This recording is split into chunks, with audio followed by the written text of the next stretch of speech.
The story of Rome begins with a legend.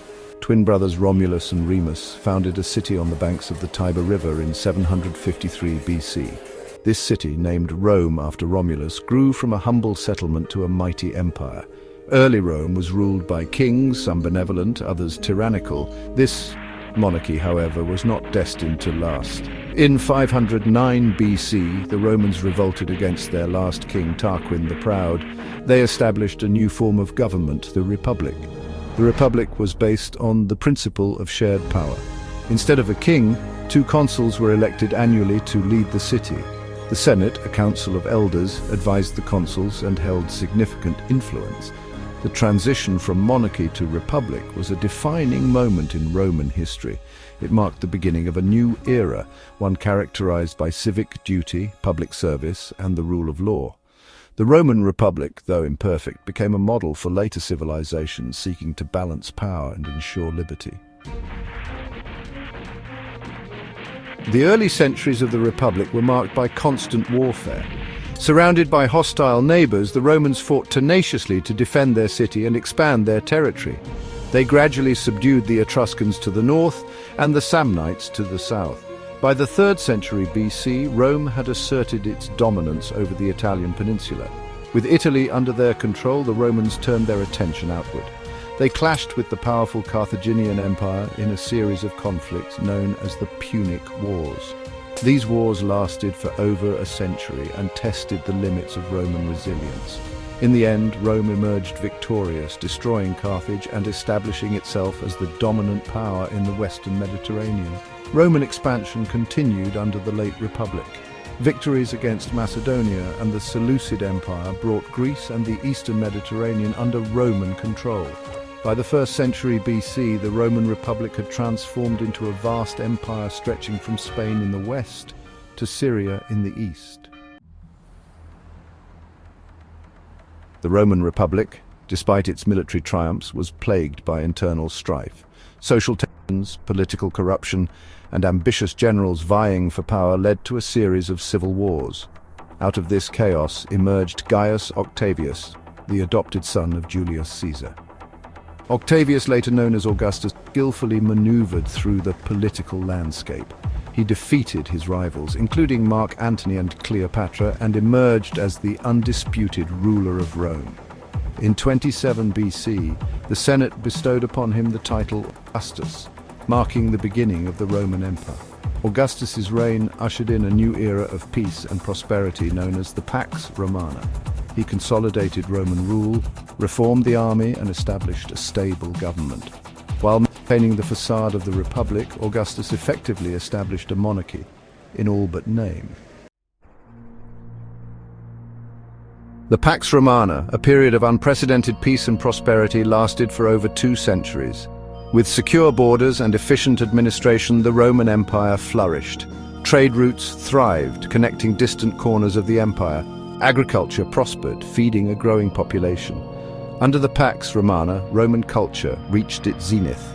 Literature, art, and architecture flourished.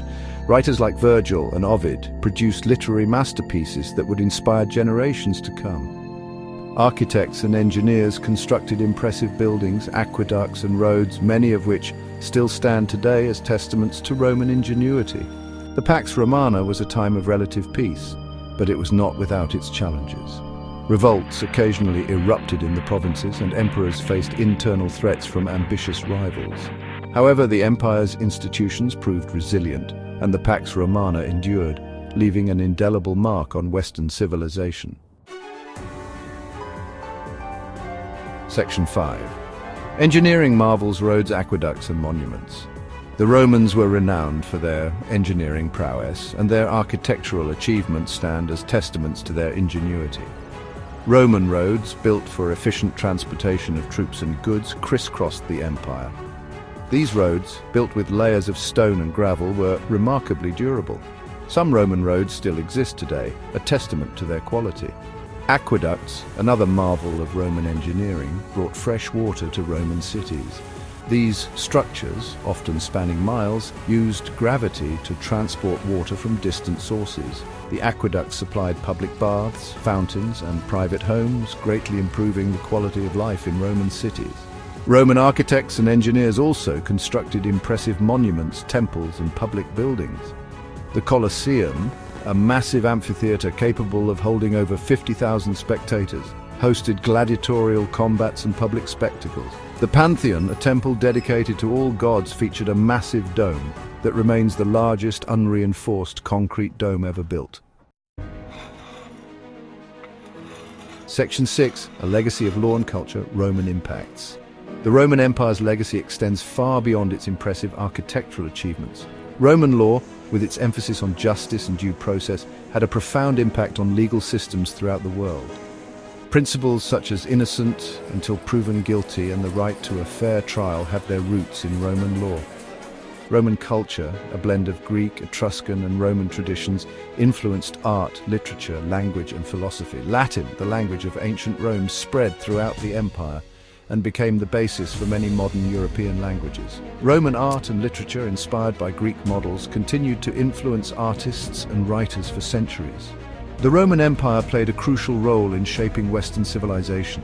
Its legal principles, cultural achievements, and administrative innovations left an enduring legacy that continues to influence the world today. Section 7, the crisis of the 3rd century, a time of troubles.